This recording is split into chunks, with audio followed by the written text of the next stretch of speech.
Yeah. Grill Monsoon, how did you get along with him behind the scenes? Oh, one of the best friends I've ever had in my life. Just an honest, decent man. Meant no harm to anyone. But he was honest with you. He'd tell you if there was something wrong.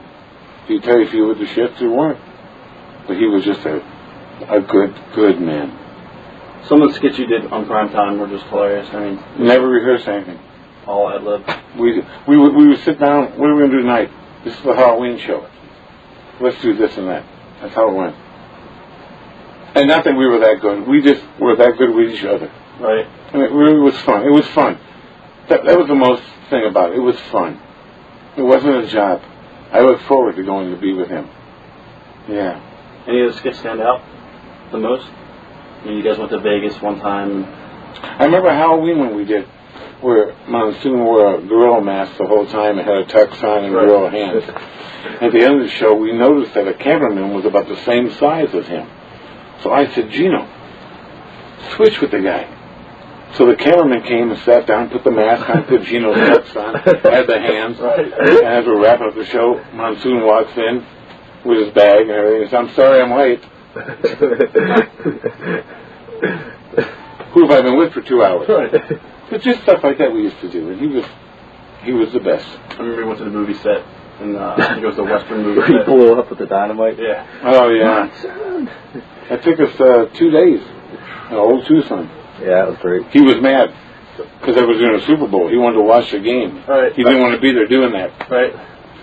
Did anything ever go wrong with the skits? I mean, when you went to Vegas with the live people? Nah. Everything was... Nothing. It didn't matter. See, when you're the brain, that's the best gimmick in the world because people expect you to be stupid. So no matter what you do, if it screws up, it works. If it works fine, it works. You can't fail being the brain if you don't care. But a lot of guys care about their image. How am I going to look?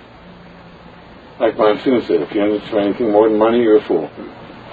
Did you still stay in contact with, obviously Grill Monsoon you still stayed in contact with, right?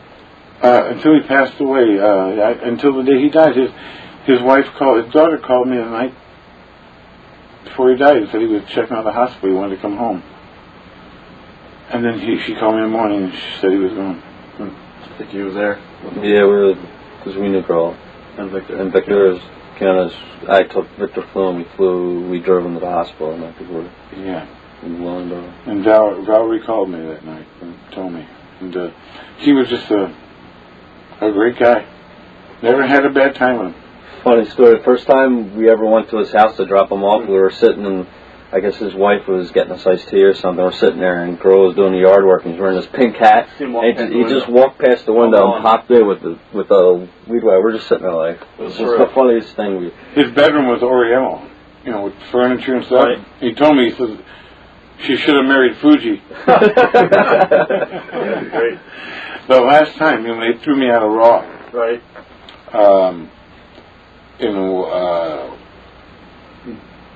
Where was it? New York, West, where Scullin lives. I'm not sure. First I would go out of there. White Plains. And they threw me out that night. And Vince said, how do you want to leave? I said, well, have Gino throw me out. I said, I'll have a bag, I'll have like lamps in it, I'll have towels and ashtrays, everything that Weasel would steal. So Patterson said, why don't you have bras and panties?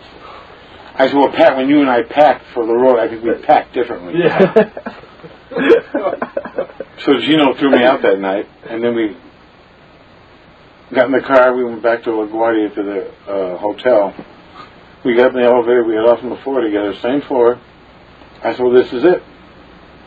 We shook hands, and I went to my room, and my room was a basket of fruit. So I called him, I said, hey, you big ape, I got bananas here. He said, okay. So he came down the hall, and I gave